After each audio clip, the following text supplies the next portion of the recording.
Hi, scholars. We're continuing with our story, Number the Stars, today. We're reading chapters 7, 8, and 9. So get comfy, get cozy, and get ready to listen. This is being read with permission from the Yearling Publishing Company.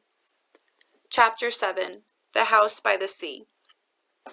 "Oh, Anne-Marie," Ellen said with awe in her voice. "It is beautiful." Anne-Marie looked around and nodded her head in agreement.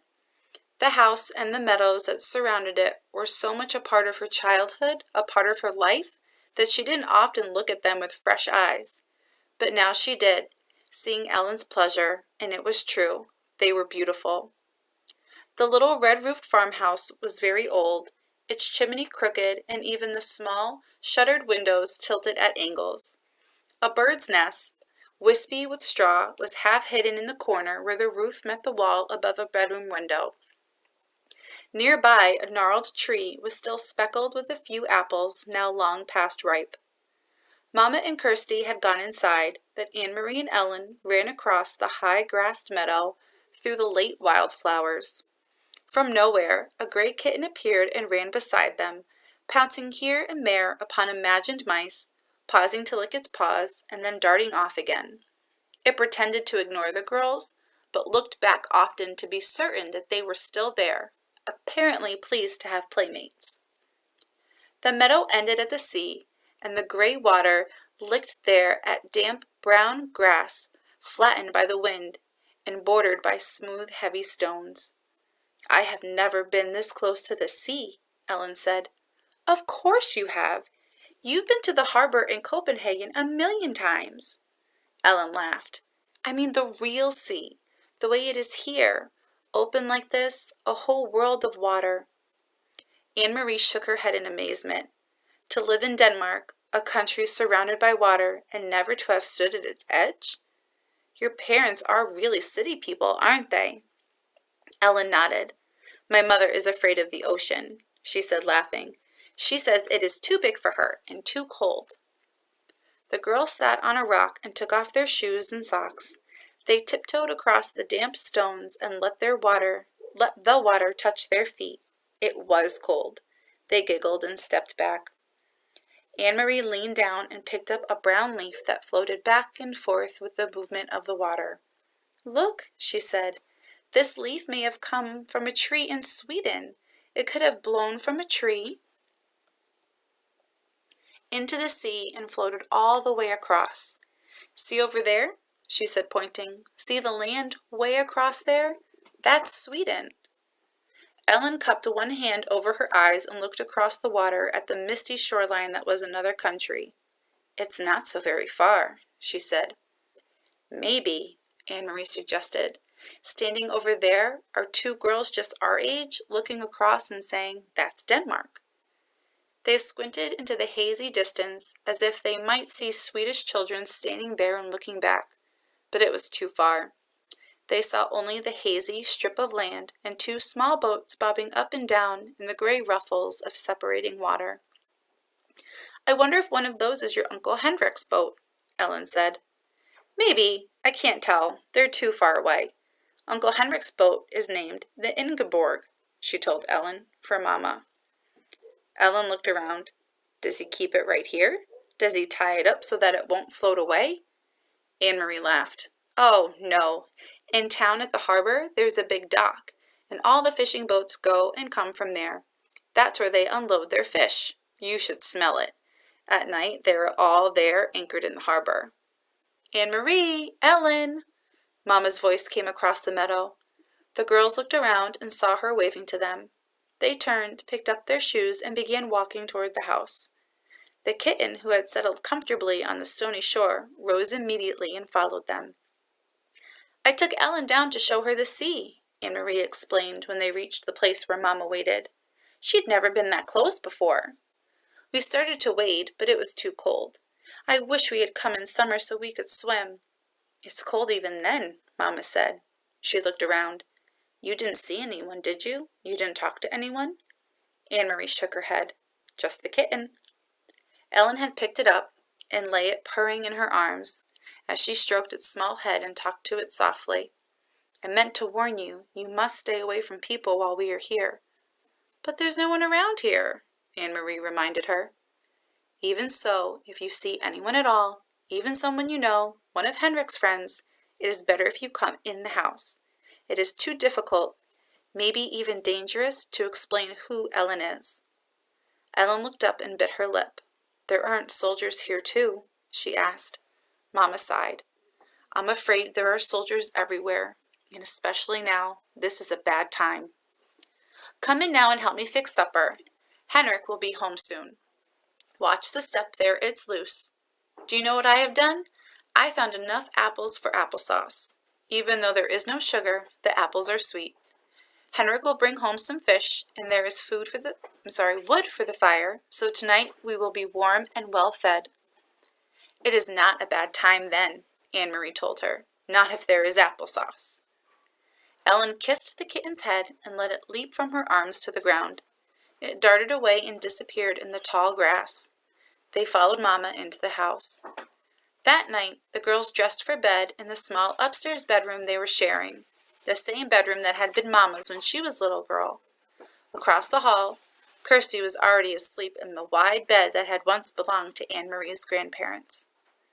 Ellen touched her neck after she had put on Anne-Marie's flower-sprigged nightgown, which Mama had picked. Where is my necklace? She asked. What did you do with it? I hid it in a safe place, Anne-Marie told her. A very secret place where no one will ever find it, and I will keep it there for you until it is safe for you to wear it again. Ellen nodded. Papa gave it to me when I was very small, she explained. She sat down on the edge of the old bed and ran her fingers along the handmade quilt that covered it. The flowers and birds, faded now, had been stitched onto the quilt by Anne-Marie's great-grandmother many years before.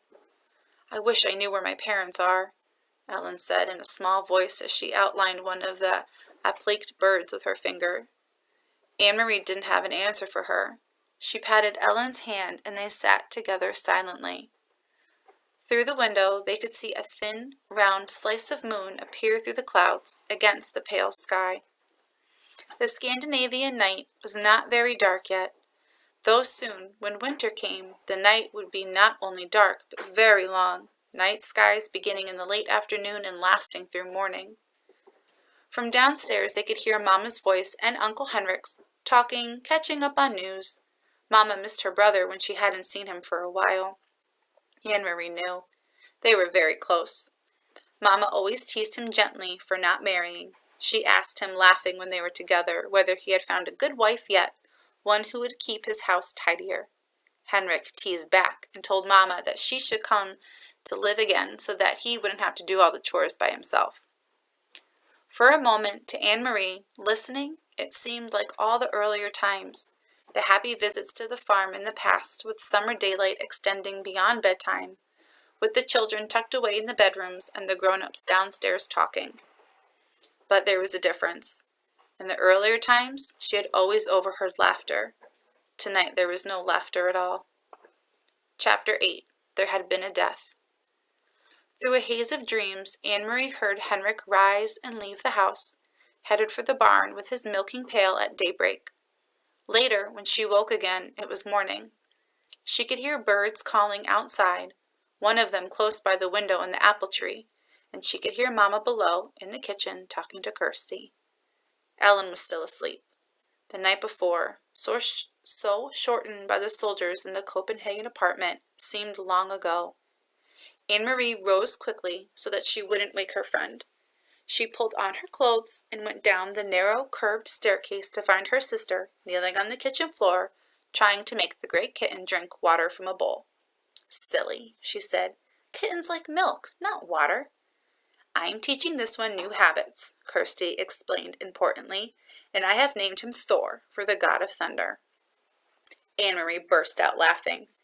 She looked at the tiny kitten, who was shaking his head, irritated at his wet whiskers, as Kirsty kept trying to dip his face to the water. God of thunder, Anne-Marie said. He looks as if he would run and hide if there were a thunderstorm. He has a mother someplace who would comfort him, I imagine, Mama said. And when he wants milk, he'll find his Mama. Or he could go visit the cow, Kirsty said. Although Uncle Henrik no longer raised crops on the farm, As his parents had, he still kept a cow, who munched happily on the meadow grass and gave a little milk each day in return. Now and then he was able to send cheese into Copenhagen to his sister's family. This morning, Anne-Marie noticed with delight, Mama had made oatmeal, and there was a pitcher of cream on the table. It was a very long time since she had tasted cream. At home, they had bread and tea every morning. Mama followed Anne-Marie's eyes to the pitcher. "Fresh from Blossom," she said. "Henrik milks her every morning before he leaves for the boat. And," she added, "there's butter too. Usually not even Henrik has butter, but he managed to save a little this time." "Save a little from what?" Anne-Marie asked, spooning oatmeal into a floured bowl. "Don't tell me the soldiers tried to, what's the word, relocate butter too?" She laughed at her own joke. But it wasn't a joke at all, though Mama laughed ruefully. "They do," she said. "They relocate all the farmers' butter right into the stomach of their army. I suppose that if they knew Henrik had kept this tiny bit, they would come with guns and march it away down the path." Kirsty joined their laughter, as the three of them pictured a mound of frightened butter under military arrest. The kitten darted away when Kirsty's attention was distracted and settled on the windowsill. Suddenly, here in the sunlit kitchen, with cream in a pitcher and a bird in the apple tree beside the door, and out in the Kattegat were Uncle Henrik, surrounded by bright blue sky and water, pulled in his nets filled with shiny silver fish. Suddenly the specter of guns and grim-faced soldiers seemed nothing more than a ghost story, a joke with which to frighten children in the dark. Ellen appeared in the kitchen doorway, smiling sleepily, and Mama put another floured bowl of steaming oatmeal on the old wooden table. "Cream," Anne-Marie said, gesturing to the pitcher with a grin. All day long the girls played out of doors under the brilliant, clear sky and sun. Anne-Marie took Ellen to the small pasture beyond the barn and introduced her to Blossom, who gave a lazy, rough, textured lick to the palm of Ellen's hand when she extended it timidly. The kitten scampered about and chased flying insects across the meadow. The girls picked armfuls of wild flowers, dried brown now by the early fall chill, and arranged them in pots and pitchers until the tabletops were crowded with their bouquets. Inside the house, Mama scrubbed and dusted, tisk-tisking at Uncle Henrik's untidy housekeeping. She took the rugs out to the clothesline and beat them with a stick, scattering dust into the air. "He needs a wife," she said, shaking her head, and attacked the old wooden floors with a broom while the rugs aired. "Just look at this," she said, opening the door to the little used formal living room with its old-fashioned furniture. "He never dusts." And she picked up her cleaning rags. "And Kirsty," she added, "the god of thunder made a very small rain shower in the corner of the kitchen floor. Keep an eye on him." Late in the afternoon, Uncle Henrik came home. He grinned when he saw the newly cleaned, polished house, the double doors to the living room wide open, the rugs aired, and the windows washed. "Henrik, you need a wife," Mama scolded him. Uncle Henrik laughed and joined Mama on the steps near the kitchen door. "Why do I need a wife when I have a sister?" he asked in his booming voice. Mama sighed, but her eyes were twinkling. "And you need to stay home more often to take care of the house.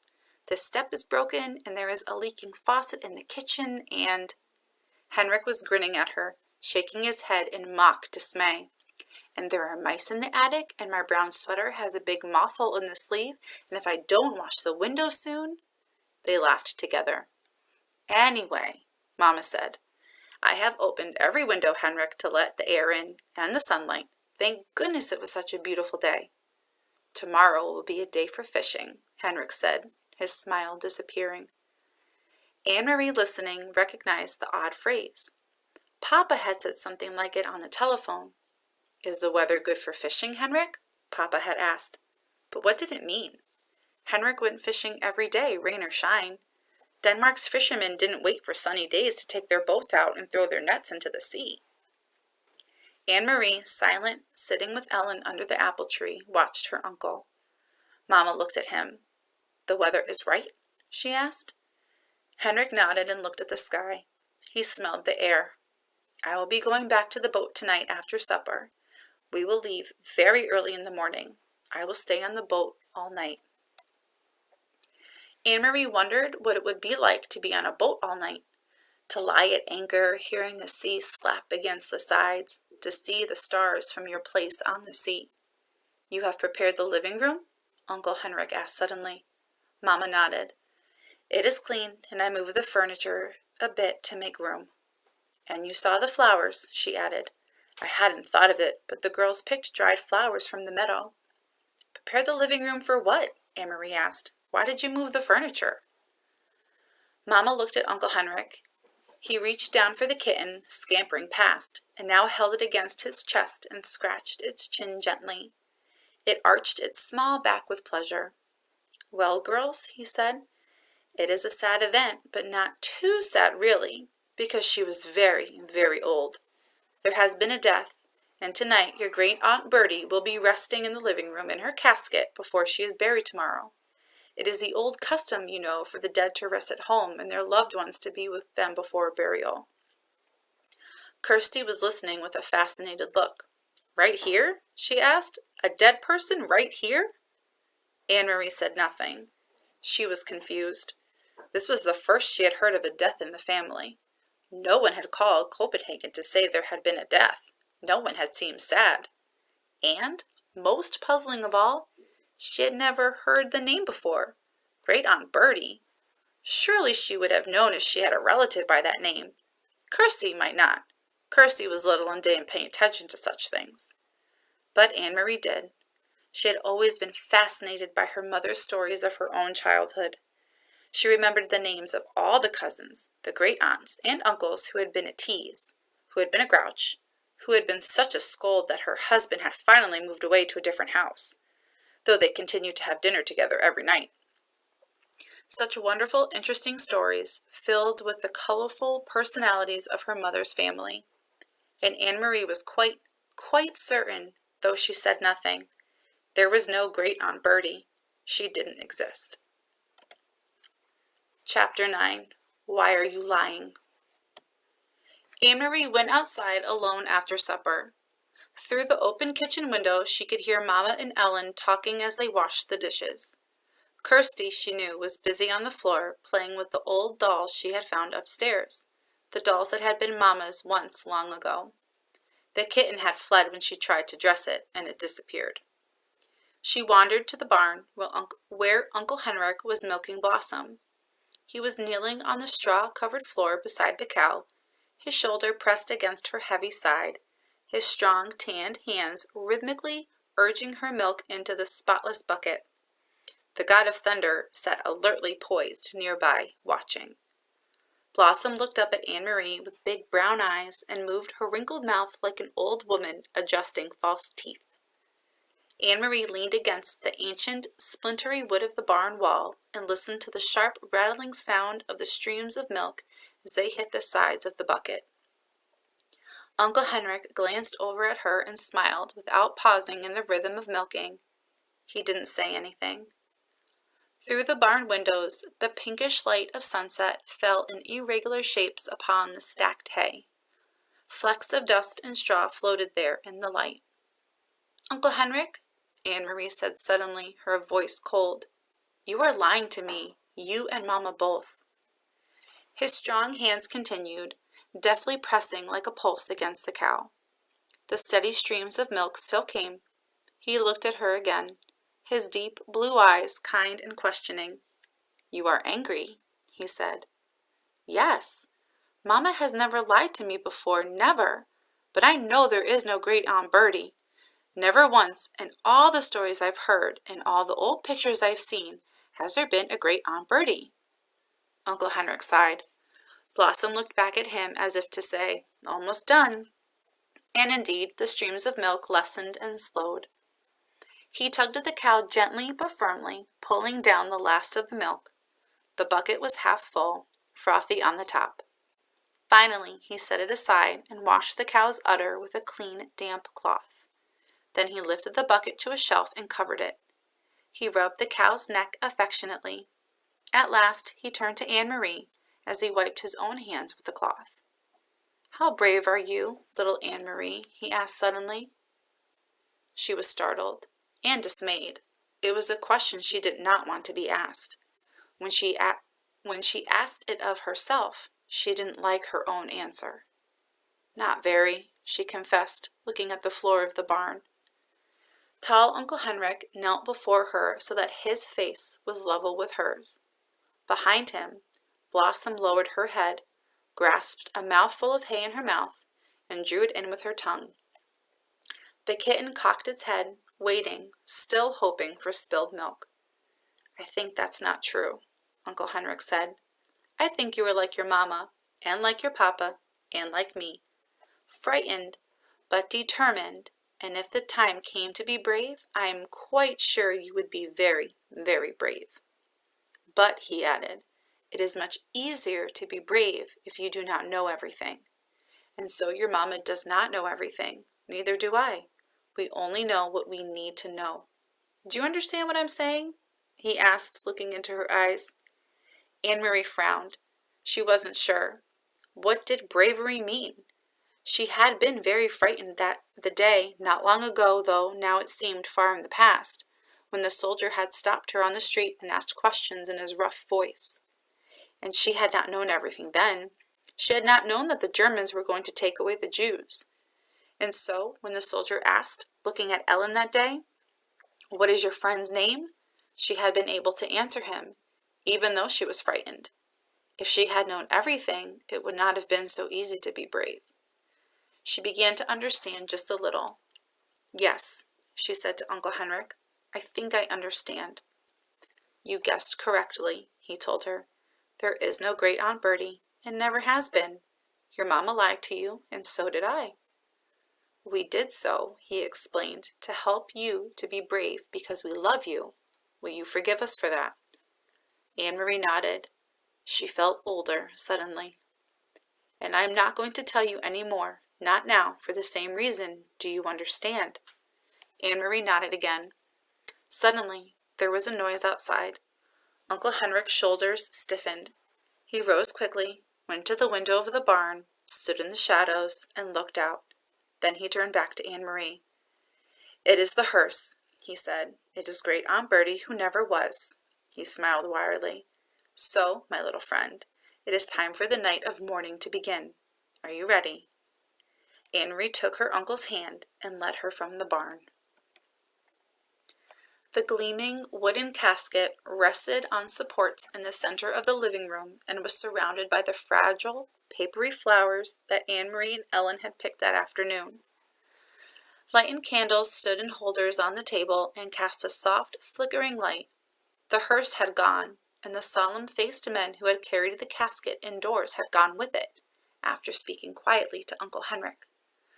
Kirsty had gone to bed reluctantly, complaining that she wanted to stay up with the others, that she was grown up enough, that she had never before seen a dead person in a closed-up box, that it wasn't fair. But Mamma had been firm, and finally, Kirsty, sulking, had trudged upstairs with her dolls under one arm and the kitten under the other. Ellen was silent and had a sad expression. "I'm so sorry your Aunt Bertie died," Anne-Marie heard her say to Mamma, who smiled sadly and thanked her. Anne-Marie had listened and said nothing. So now I, too, am lying, she thought, and to my very best friend. I could tell Ellen that it isn't true, that there is no great Aunt Bertie. I could take her aside and whisper the secret to her so that she wouldn't have to feel sad. But she didn't. She understood that she was protecting Ellen the way her mother had protected her. Although she didn't understand what was happening, or why the casket was there, or who, in truth, was in it, she knew that it was better, safer, for Ellen to believe in great Aunt Bertie, so she said nothing. Other people came as the night sky grew darker. A man and a woman, both of them dressed in dark clothing. The woman, carrying a sleeping baby, appeared at the door, and Uncle Henrik gestured them inside. They nodded to Mamma and to the girls. They went, following Uncle Henrik, to the living room and sat down quietly. "Friends of great Aunt Bertie," Mamma said quietly in response to Anne-Marie's questioning look. Anne-Marie knew that Mamma was lying again. and she could see that Mama understood that she knew. They looked at each other for a long time and said nothing. In that moment, with that look, they became equals. From the living room came the sound of a sleepy baby's brief wail. Anne-Marie glanced through the door and saw the woman open her blouse and began to nurse the infant, who quieted. Another man arrived, an old man, bearded. Quietly he went to the living room and sat down, saying nothing to the others, who only glanced at him. The young woman lifted her baby's blanket, covering its face in her own breast. The old man bent his head and forward and closed his eyes as if he were praying. His mouth moved silently, forming words that no one could hear. Anne-Marie stood in the doorway, watching the mourners as they sat in the candlelit room. Then she turned back to the kitchen and began to help Ellen and Mama as they prepared food. In Copenhagen, she remembered, when Lisa died, friends had come to their apartment every evening. All of them had brought food so that Mama wouldn't need to cook. Why hadn't these people brought food? Why didn't they talk?